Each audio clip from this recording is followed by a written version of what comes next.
Pernahkah kamu menahan sedekah karena takut uangmu habis? Kalau iya, dengarkan kisah ini sampai selesai. Mungkin setelah ini, cara pandangmu tentang rezeki akan berubah selamanya. Di sebuah kampung yang sederhana, hiduplah seorang pedagang kecil bernama Hasan. Setiap pagi sebelum matahari terbit, ia sudah berangkat ke pasar mendorong gerobak berisi roti hangat buatannya sendiri. Keuntungan yang ia dapatkan tidaklah besar. Kadang dagangannya habis terjual, tetapi tidak jarang ia harus membawa pulang sisa roti yang mulai mengeras. Hasan hidup bersama istrinya dan seorang anak perempuan yang masih duduk di bangku sekolah dasar. Penghasilannya hanya cukup untuk makan sehari-hari. Karena itulah, setiap kali mendengar anjuran untuk bersedekah, ia selalu berkata dalam hati, nanti saja kalau sudah kaya. Sekarang aku sendiri masih kekurangan. Suatu pagi, saat hendak menuju pasar, Hasan melihat seorang kakek tua duduk di pinggir jalan. Pakaiannya lusuh, wajahnya pucat, dan tangannya gemetar menahan lapar. Kakek itu tidak meminta-minta. Ia hanya menatap orang-orang yang berlalu lalang dengan mata yang sayu.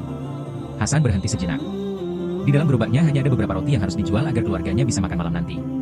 Hatinya berperang. Jika ia memberikan satu roti, keuntungan hari itu pasti berkurang. Namun ia teringat sebuah hadis Rasulullah yang maknanya sangat terkenal, bahwa sedekah tidak akan mengurangi harta. Dengan mengucapkan bismillah, Hasan mengambil dua roti hangat lalu memberikannya kepada sang kakek.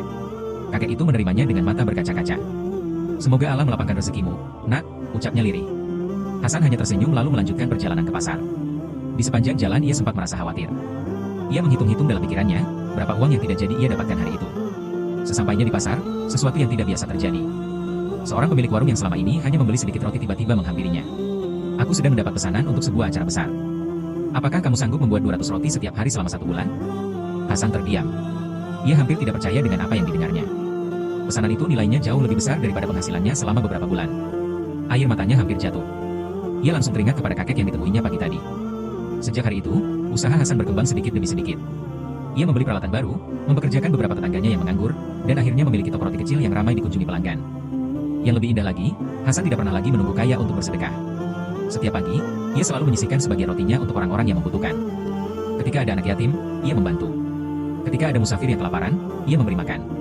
Ketika ada tetangga yang kesusahan, ia datang tanpa diminta. Anehnya, semakin banyak ia memberi, semakin Allah bukakan pintu-pintu rezeki yang tidak pernah ia bayangkan sebelumnya. Bukan berarti hidupnya tidak pernah diuji. Ada masa ketika penjualan menurun, harga bahan baku naik, bahkan tokonya pernah hampir bangkrut. Namun setiap kali cobaan datang, selalu ada jalan keluar yang Allah hadirkan dari arah yang tidak disangka-sangka. Saat itulah Hasan benar-benar memahami bahwa sedekah bukan sekadar mengurangi sebagian harta, melainkan bentuk kepercayaan kepada Allah. Ketika kita rela melepaskan sesuatu karena mengharap ridhanya, Allah mampu menggantinya dengan cara yang tidak bisa dihitung oleh logika manusia.